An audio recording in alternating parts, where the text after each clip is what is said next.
আপনি কি জানেন, অনেক সময় শত্রু বা প্রতিদ্বন্দ্বীর পুরো একটা গ্রুপকে ধ্বংস করার জন্য তাদের সবার সাথে লড়াই করার প্রয়োজন পড়ে না।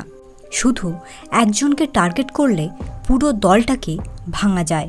আর এই টেকনিকটি হাজার হাজার বছর ধরে রাজনীতি, ব্যবসা, যুদ্ধ সব জায়গায় ব্যবহার হয়ে আসছে।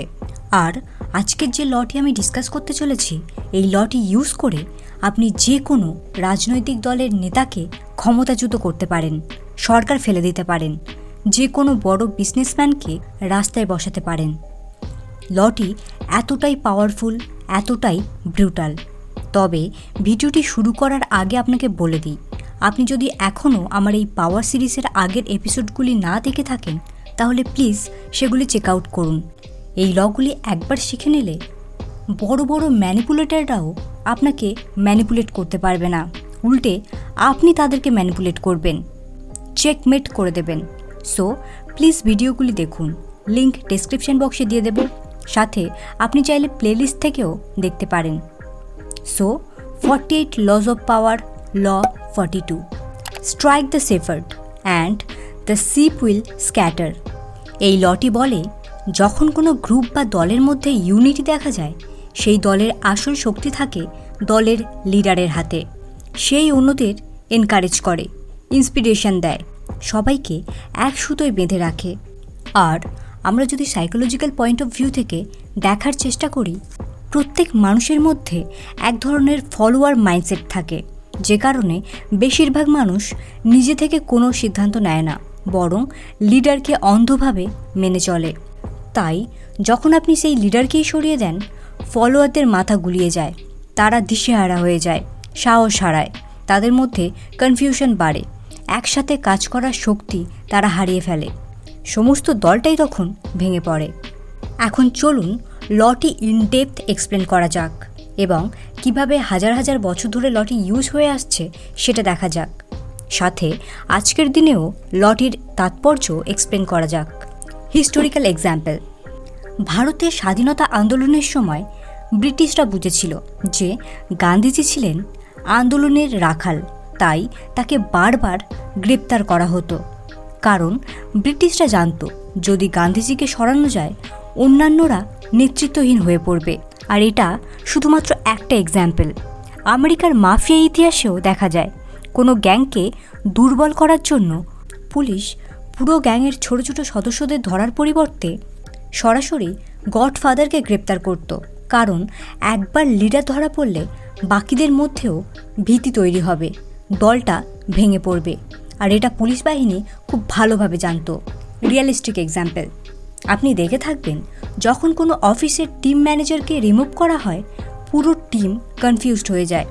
কিছু মানুষ নিজেদেরকে নতুন লিডার ভাবা শুরু করে দেয়, অন্যান্য টিম মেম্বারদের উপর ডমিনেন্স ক্রিয়েট করা শুরু করে। আবার কিছু লোক থাকে যারা নিজেদের পজিশন নিয়ে চিন্তায় পড়ে যায়, আনসার্টিনিটিতে ভোগে, আর তাদের এই আনসার্টিনিটি পুরো গ্রুপটাকেই ভেঙে দেয়।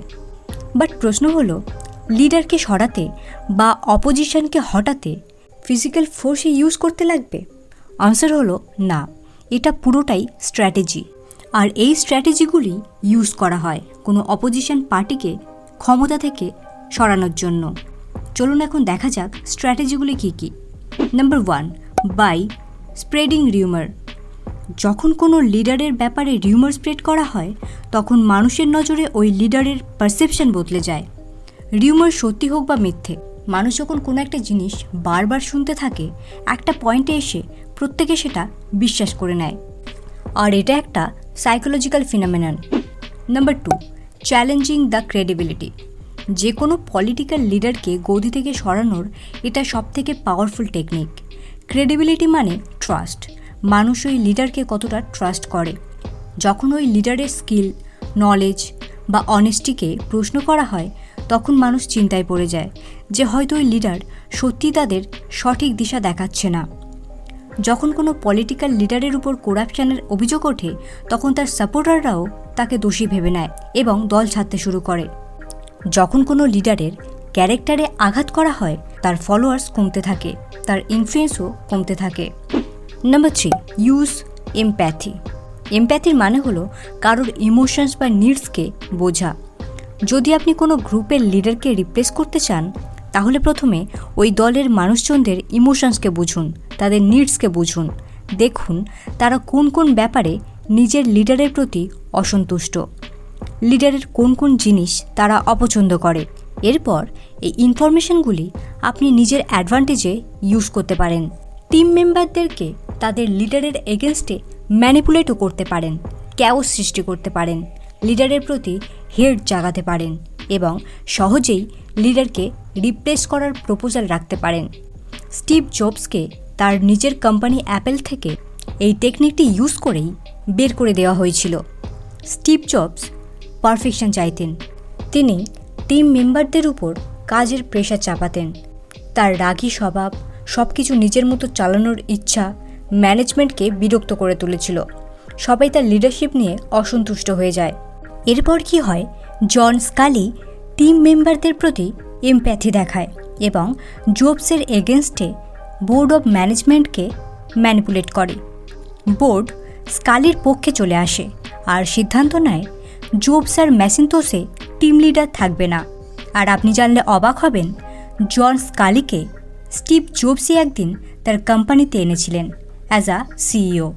বাট স্কালি জবসকেই কোম্পানি থেকে সরিয়ে দেয় শুধুমাত্র এই স্ট্র্যাটেজি ইউজ করে। সো বুঝতেই পারছেন লটি কতটা পাওয়ারফুল, ম্যানিপুলেটিভ এবং ব্রুটাল।